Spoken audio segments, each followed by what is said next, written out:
Break news. ఎట్టకేలకు ఐబొమ్మ రవికి bail మంజూరు చేసింది కోర్టు. అయితే బెయిల్ ఇవ్వడానికి అనేక షరతులు విధించింది. రవి వెంటనే పాస్పోర్ట్ ను డిపాజిట్ చేయాలని, అనుమతి లేకుండా విదేశాలకు వెళ్లకూడదని కండిషన్ పెట్టింది. అంతేకాదు రవి ఎలాంటి ఇంటర్నెట్ వాడకూడదు అంటూ కూడా షరతు విధించింది. ఒకవేళ వాడాల్సి వస్తే పోలీసుల అనుమతితో మాత్రమే వాడాలని సూచించింది కోర్టు.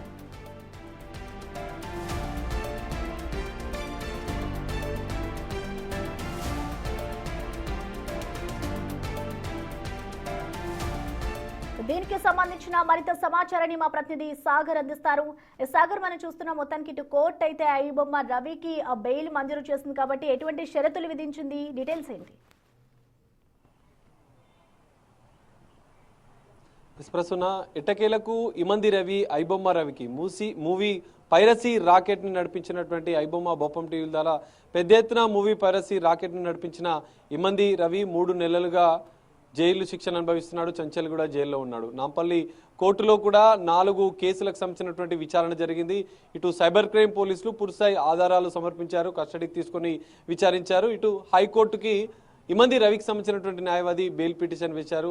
సుదీర్ఘ విచారణ కూడా జరిగింది. సో ఎట్టకేలకు కండిషన్స్తో కూడిన బెయిల్ని హైకోర్టు ఇమంది రవికి మంజూరు చేసినట్లుగా కూడా తెలుస్తోంది. కండిషన్స్లో కూడా ఎందుకంటే ఇమంది రవి సెయింట్ కరేబియన్ దీవులకు సంబంధించినటువంటి పౌరసత్వం కలిగి ఉన్నాడు కాబట్టి విదేశాలకు పారిపోయే అవకాశాలు ఉన్న నేపథ్యంలో తన పాస్పోర్ట్ని డిపాజిట్ చేయాలన్న ఆదేశాలు అన్న కండిషన్స్తో పాటుగా పాస్పోర్ట్ని డిపాజిట్ చేయాలి, అనుమతి లేకుండా విదేశాలకు వెళ్ళకూడదు, ఇమంది రవి ఎలాంటి ఇంటర్నెట్ వాడకూడదన్న కండిషన్ కూడా పెట్టినట్లు కూడా తెలుస్తుంది.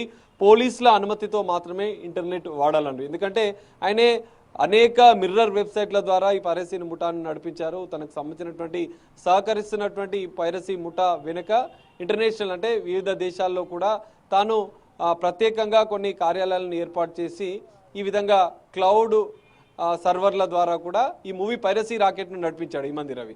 సో ఇవన్నీ అంశాలను దృష్టిలో పెట్టుకొని కొన్ని కండిషన్స్తో కూడినటువంటి బెయిల్ని ఇమంది రవికి హైకోర్టు మంజూరు చేసింది. అయితే ఇప్పటికే ఐబొమ్మ రవికి సంబంధించినటువంటి సంచలన విషయాలు వెలుగుకు వచ్చాయి. మనం చూసాం 3 నెలలుగా విచారణ. గత 2025 నవంబర్లో మొదట కేసు నమోదైంది. హైదరాబాద్లోని కుకట్పల్లిలో ఐబొమ్మ రవిని వలపన్ని పోలీసులు పట్టుకున్నారు. విదేశాల నుంచి వచ్చిన వెంటనే తన ఫ్లాట్లో అరెస్ట్ చేసిన విషయం తెలిసిందే.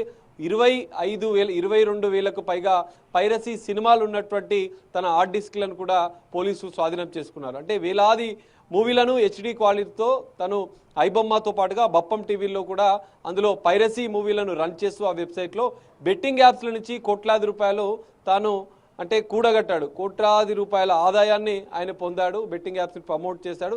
ఇవన్నీ అంశాల నేపథ్యంలో ఐబొమ్మ రవిని సంబంధించినటువంటి అరెస్ట్ చేశారు, అనంతరం విచారించారు. ఫిలిం ఇండస్ట్రీకి సంబంధించినటువంటి పెద్దలు హైదరాబాద్ పోలీసులు జాయింట్ ఆపరేషన్ చేసి ఎట్టకేలకు ఐబొమ్మ రవిని అరెస్ట్ చేశారు. సంచలన విషయాలు ఈ కేసు దర్యాప్తులో వెల్లడాయి. 3 కోట్ల రూపాయల నగదు సీజ్ చేశారు. సో ఇవన్నీ జరిగిన నేపథ్యంలో పోలీసులు ఈ పైరసీ భూతాన్ని అడ్డుకట్ట వేదేందుకు ఇమంది రవితో సంబంధాలు ఉన్నటువంటి వారిపైన కూడా నిఘా పెట్టారు. అతనికి సహకరించిన వారిని కూడా విచారించారు. సో ఈ మొత్తం విచారణలో కీలక ఆధారాలు కోర్టుకి సమర్పించారు. అవన్నీ కూడా కోర్టు దృష్టిలో ఉన్నాయి. ఈ నేపథ్యంలోనే ఇంటర్నెట్ వాడకూడదు, విదేశాలకు వెళ్ళకూడదన్న కండిషన్స్తో కూడినటువంటి బెయిల్ని హైకోర్టు మంజూరు చేసినట్లు కూడా తెలుస్తుంది. రేపు ఇప్పటికే 3 నెలలుగా కూడా చంచల్గూడ జైల్లో శిక్ష అనుభవిస్తున్నటువంటి ఐబొమ్మ రవి రేపు బెయిల్ మంజూరు చేసిన నేపథ్యంలో రేపు విడుదలయ్యే అవకాశాలు అయితే ఇంకా కనిపిస్తున్నాయి. Thank you Sagar.